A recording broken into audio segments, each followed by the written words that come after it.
دنیاوی وقت کی قدر و منزلت۔ حضرت سیدنا حاتم اسم رحمۃ اللہ علیہ کو ایک امیر شخص نے کھانے کی دعوت دی۔ آپ رحمۃ اللہ علیہ نے انکار فرما دیا، لیکن وہ شخص نہ مانا۔ جب اس کا اصرار بڑھا تو آپ رحمۃ اللہ علیہ نے فرمایا، اگر تو میری یہ 3 شرائط مانے گا تو انشاءاللہ آؤں گا۔ نمبر 1، میں جہاں چاہوں گا بیٹھوں گا۔ نمبر 2، میں جو چاہوں گا کھاؤں گا۔ نمبر 3، جو کہوں گا وہ تمہیں کرنا پڑے گا۔ اس مالدار نے وہ تینوں شرطیں منظور کر لیں۔ ولی اللہ کی زیارت کے لیے بہت سارے لوگ جمع ہو گئے۔ پرتکلف طعام کا اہتمام تھا۔ وقت مقرر پر حضرت بھی تشریف لے آئے، اور آتے ہی جہاں سب لوگوں کے جوتے پڑے تھے وہیں تشریف فرما ہو گئے۔ چونکہ شرط تھی جہاں چاہوں گا بیٹھوں گا، لہٰذا میزبان نے کچھ نہ کہا۔ کچھ دیر بعد کھانا شروع ہوا۔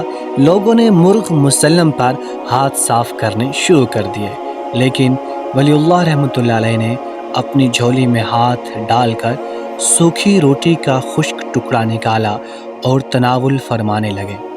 جب طعام کا سلسلہ ختم ہوا تو آپ نے میزبان سے فرمایا، انگیٹھی یعنی چولہا لاؤ اور اس پر توا رکھو۔ حکم کی تعمیل ہوئی۔ جب آگ کی تپش سے توا سرخ انگارہ بن گیا تو آپ رحمۃ اللہ علیہ ننگے پاؤں اس پر کھڑے ہو گئے۔ لوگوں کی آنکھیں پھٹی کی پھٹی رہ گئیں۔ اب آپ رحمۃ اللہ علیہ نے فرمایا، میں نے آج کے کھانے میں روٹی کھائی ہے۔ یہ فرما کر توے سے نیچے اترے اور حاضرین سے فرمایا، اب آپ حضرات اس توے پر ننگے پاؤں کھڑے ہو کر جو کچھ کھایا ہے اس کا باری باری حساب دیجیے۔ یک بارگی لوگوں کی چیخیں نکل گئیں۔ بیک زبان بول اٹھے، یا سیدی، آپ تو اللہ کے ولی ہیں اور یہ آپ ہی کی کرامت ہے۔ کہاں یہ گرم گرم توا اور کہاں ہمارے نازک قدم؟ ننگے پاؤں کھڑے ہونا تو درکنار، ہم تو توے کے قریب بھی کھڑے نہیں ہو سکتے۔ تب آپ رحمۃ اللہ علیہ نے فرمایا، اے لوگوں، اس وقت کو یاد کرو جب میدان حشر میں تم لوگ ننگے پاؤں اور ننگے بدن ہوں گے۔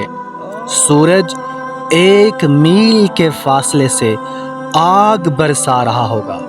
زمین تانبے کی ہوگی جو کہ دہک رہی ہوگی۔ جسم سورج کی گرمی میں جل رہے ہوں گے۔ بھیجے کھول رہے ہوں گے۔ پیاس اور بھوک کی شدت سے کلیجے منہ کو آ رہے ہوں گے۔ دور دور تک کہیں سایہ نظر نہیں آ رہا ہوگا۔ اس تانبے کی دہکتی ہوئی زمین پر غور کرو اور اس گرم توے کے بارے میں سوچو۔ یہ تو آج دنیاوی آگ میں گرم ہوا ہے۔ اس کی تپش خدا کی قسم اس تانبے کی انگارہ بنی ہوئی زمین کے مقابلے میں کچھ بھی نہیں۔